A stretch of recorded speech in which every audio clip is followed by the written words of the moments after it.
Another muscle that can contribute to low back pain is the quadratus lumborum.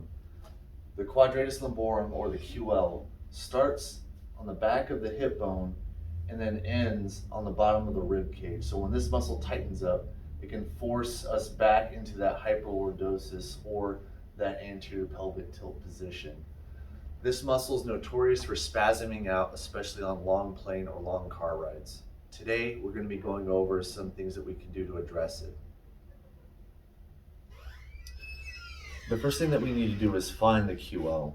So what we're going to do is we're going to place both our hands on our hips. Then what you're going to do is you're going to bring the hand up until it reaches that natural recess in the back. That is where the QL lies. So what we're going to do first is we're going to release it. We're going to take something like a lacrosse ball. We're going to place it in that area of the back, and then we're going to maintain some pressure over it. We can use our body to regulate how much pressure we're putting over it, using the leg furthest away from the wall to push deeper into the release. So for the release, we can hold this anywhere from 30 to 60 seconds, or you can perform this until your pain levels kind of either go away or they'll plateau. Plateau meaning it'll decrease and then it'll start to hit an area where it stops decreasing. That's kind of our body letting us know that this is as much of a release that we're going to get out of this muscle for the day. The next thing that we're going to do is we're going to stretch the QL. So the easiest stretch is the prone QL stretch. So let's say I want to stretch my right QL.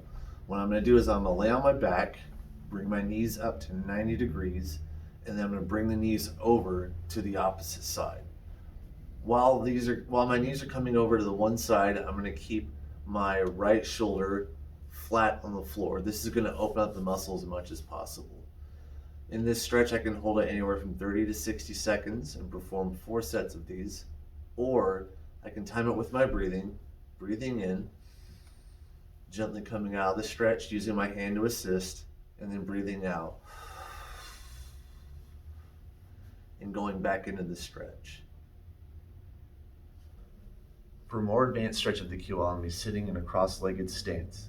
If I want to stretch the left side, I'm going to take my right hand, push against my left knee, and then I'm going to raise the left arm up and reach over to the opposite side.